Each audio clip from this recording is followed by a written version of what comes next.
Assalamualaikum warahmatullahi wabarakatuh. Waalaikumsalam warahmatullahi wabarakatuh. Salam Pijar. Mantap.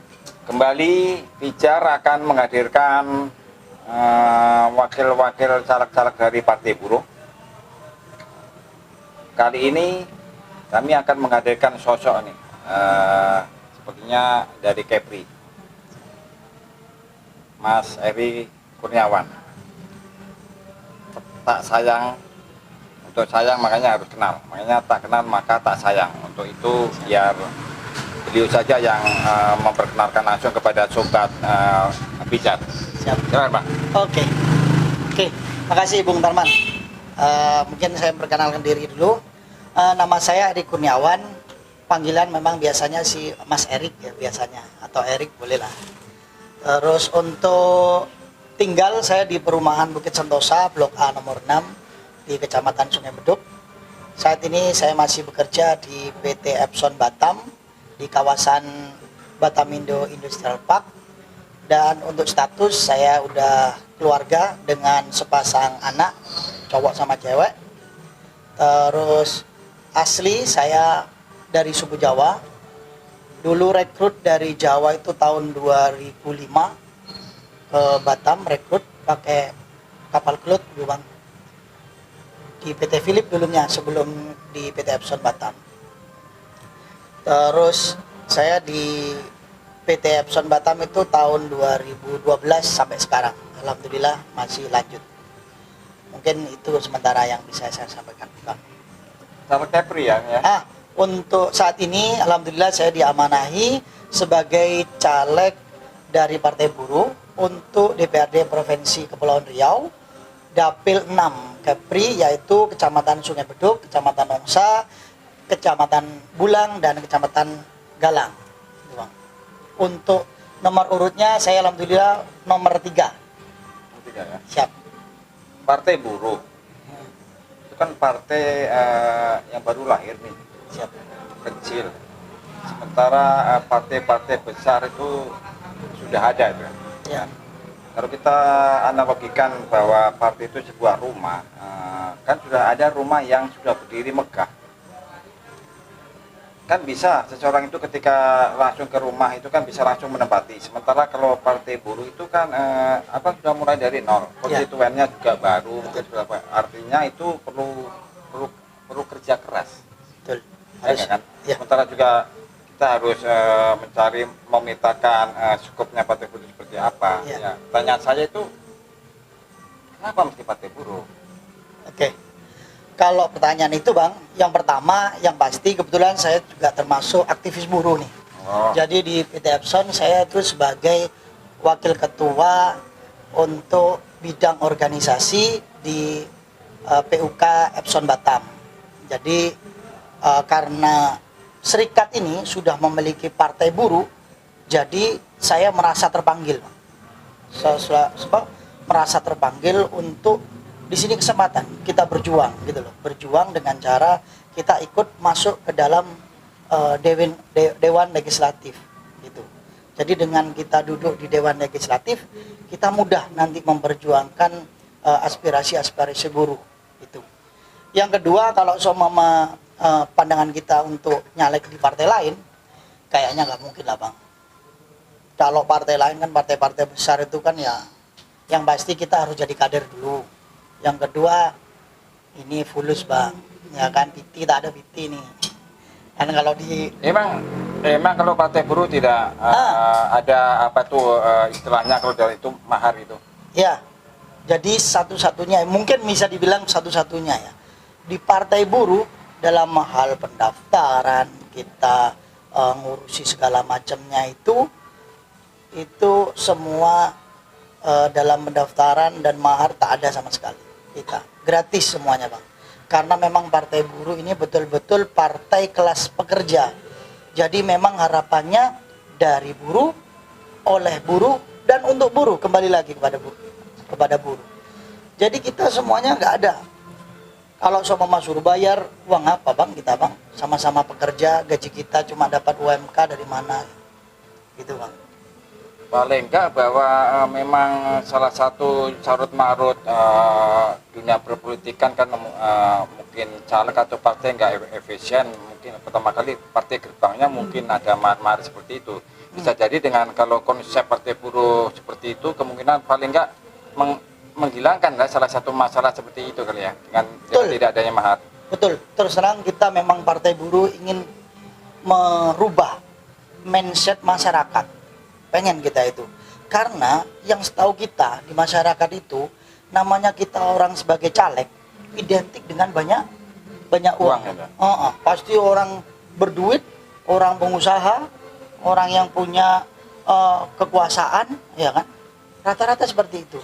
Tapi dengan hadirnya partai buruh, kita pengen menunjukkan, merubah mindset pandangan orang warga bahwasanya orang biasa macam kita, orang-orang buruh, orang-orang masyarakat kecil itu kita bisa duduk di sana.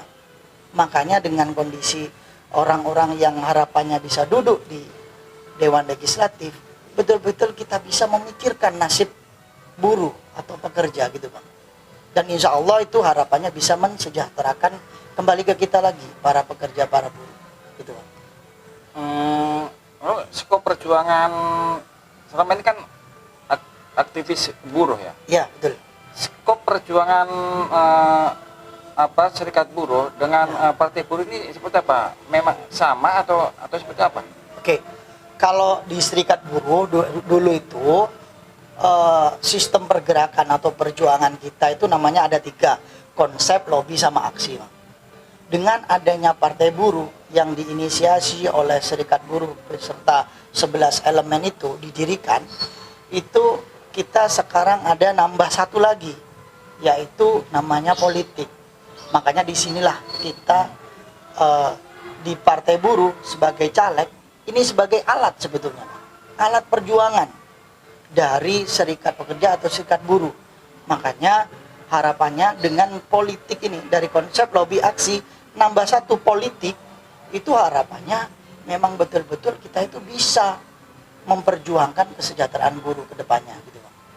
Artinya kalau bisa saya artikan ini, selama ini buruh berjuang itu di luar parlemen gitu ya. Artinya itu selama ini hanya paling enggak kita sudah kalau ada produk daripada keputusan dari DPR, berarti buruh hanya tinggal entah itu baik buruknya. Betul. Sementara kalau nanti perwakilan buruh ada yang bisa, berarti artinya bisa mampu untuk menggodok, membuat undang-undang begitu ya? Betul sekali. Jadi sebelum ada partai buruh ini, memang kita serikat pekerja atau serikat buruh dalam hal istilahnya meminta aspirasi buruh itu agar bisa betul-betul terwujud itu dengan cara kita aksi, demonstrasi biasanya. Biasanya kita stop jalanan ataupun kita demo di jalan atau demo biasanya kita di Angku Putri. Tapi harapannya dengan adanya partai buruh, kita nggak perlu lagi teriak-teriak di jalan, ganggu masyarakat luas atau masyarakat kecil, kita mengganggu orang pengguna jalan. Tapi nanti kita bisa berjuang di dalam gedung legislatif itu tadi, di mana nanti ada kebijakan, ada aturan-aturan yang tidak sesuai, maka kita perwakilan buruh akan teriak di sana. Dengan begitu enak kita, lebih mudah dan insya Allah lebih pasti ada tanggapan. Kalau kita sebelumnya kan teriak-teriak, mungkin dari pihak pemerintah ataupun dari pihak terkait bilang ya, tapi aktualnya di dalam digodok lagi, nggak didengerin nanti suara buruh ini. Tapi kalau kita di dalam gedung parlemen, itu mau nggak mau mereka pun harus mendengarkan. Partai buruh kan partai baru, yang dihadapi adalah partai besar, yang dari segi finansial itu kuat. Ya. Di tengah masyarakat yang bersifat transaksional, artinya ada uang, ada suara, ada itulah, seperti itulah, wanita seperti itu. Nah, yang ditawarkan partai buruh kepada konstituen yang baru itu apa?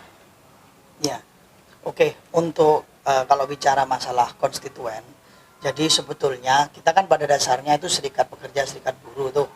Jadi kita itu punya anggota sendiri sebetulnya, punya anggota yang mereka sudah merasakan hasil dari perjuangan serikat pekerja, serikat buruh, dan harusnya lah dengan seperti itu, dengan adanya partai buruh ini, itu para anggota pun mereka bisa mensupport, membantu dan mendukung. Gitu, itu yang pertama. Yang kedua, jadi yang akan kita tawarkan kepada mereka para buruh dan juga masyarakat kecil adalah program-program kita. Dan yang berikutnya lagi, itu tadi yang saya sampaikan. Kita nggak bisa kalau seandainya bisa dibilang money politik. Kita memang betul-betul ingin merubah konsep namanya orang nyalek itu dengan identik uang itu kita pengen menghilangkan. Jadi kita pengen betul-betul masyarakat pun bisa lebih paham, buruh pun lebih paham, lebih dewasa, agar mereka segalanya itu bukan berarti uang.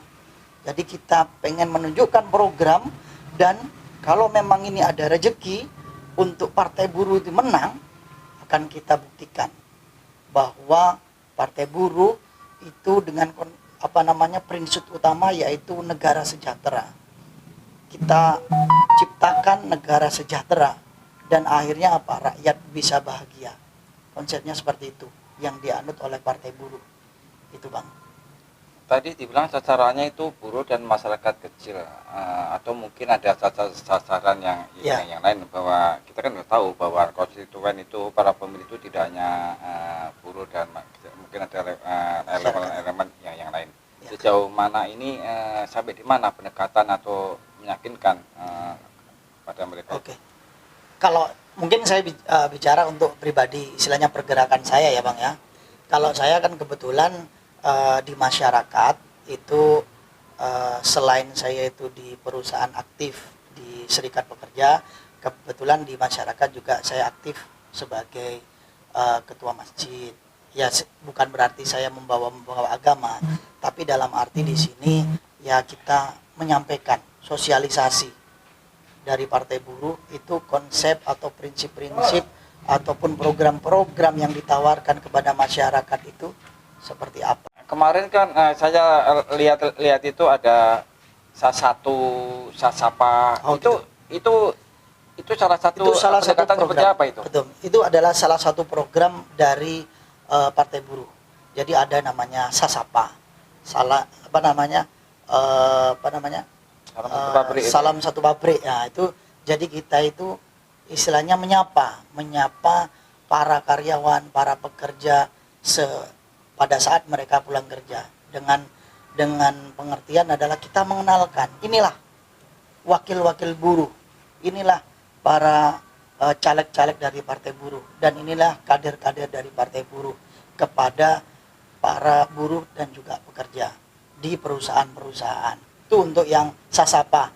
Dan satu lagi ada sasatu, salam satu pintu. Di situ kita itu nanti lebih banyak kita bersosialisasi untuk mengunjungi rumah-rumah pekerja atau buruh, kawan-kawan kita, ya kan, teman-teman kita sesama serikat pekerja, kita sampaikan ke mereka, kita sampaikan inilah program Partai Buruh. Kita ingin kita sama-sama buruh, harapannya bisa memilih buruh itu sendiri, gitu, memilih caleg-calegnya Partai Buruh, gitu, itu Bang. Oke Bang, jadi saya bisa menangkap ya bahwa salah satu konsep Partai Buruh adalah memperjuangkan apa-apa yang selama ini khususnya buruh atau masyarakat kecil itu masih sangat marut.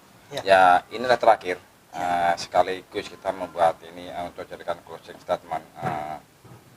Seperti apa nanti coba Abang sampaikan kepada para sahabat pijar, ya kan, supaya gimana mereka itu nanti paham atau mengerti bahwa program Partai Buruh khususnya sebagai caleg ini tepat sasaran sama mereka, dan mereka mengerti dan akhirnya mungkin paham akan apa-apa yang program yang mau disampaikan. Saya kira yang paling pertama, yang paling utama adalah kita selaku buruh ataupun pekerja itu sekarang harapannya bisa paham. Jadi namanya di sini sekarang ada Partai Buruh, partainya para pekerja, ya, itu harapannya itu para buruh dan pekerja ini mereka memilih Partai Buruh. Pasti kita paham lah ya, orang-orang kebanyakan saat ini memiliki ideologi ataupun pandangan terhadap politik itu pasti. Tapi di sini kita ingin menunjukkan, kita ingin membuktikan bahwa Partai Buruh itu sudah siap dan bisa, ya. Karena apa? Karena kalau kita lihat kembali dengan aturan yang berlaku kemarin untuk Omnibus Cipta Kerja, kawan-kawan semuanya, para pekerja, para buruh, dengan adanya aturan Undang-Undang Cipta Kerja itu, kita semua para pekerja buruh ini dirugikan dengan banyak sekali item-item yang dirugikan. Salah satunya yaitu bagi orang-orang permanen itu nanti PHK akan dikurangi. Terus orang yang kontrak, selamanya mereka bakal kerja kontrak, tidak akan lagi adanya permanen. Jangan harap lagi namanya permanen. Maka dari itulah kita butuh support dari kawan-kawan semuanya, ya.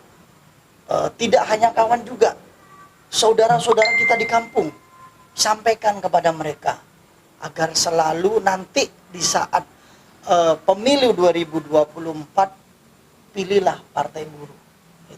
Kita tunjukkan bahwa Partai Buruh itu sesuai dengan slogannya, Partai Buruh itu kelas pekerja, Partai Buruh itu negara sejahtera, Partai Buruh itu menang, menang, menang. Itu harus kita betul-betul kita buktikan kepada masyarakat saat ini. Itu yang paling penting. Oke, sahabat Pijar, bahwa Partai Buruh ini kalau saya menyimpulkan adalah Partai Buruh ini adalah suatu harapan. Betul. Dan Mas Erik ini sebagai calegnya adalah agen perubahan yang paling tidak akan berusaha untuk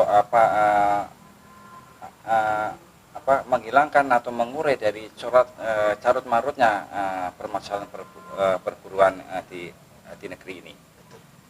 Jadi kalau Anda sudah cocok dengan program-program Partai Buruh dan Mas Erik apa yang dia sampaikan lewat programnya tadi, jangan lupa 14 Februari 2024 pastikan untuk Dapil 6 DPRD Provinsi Kepulauan Riau itu pilih nomor 3. Saya nomor 3. Oke, terima kasih Mas Erik. Terima kasih banyak. Kita cukupi bedah tuntas caleg Partai Buruh malam ini. Akan kita lanjutkan lagi di lain kesempatan dengan caleg-caleg yang lain. Oke. Salam bijak.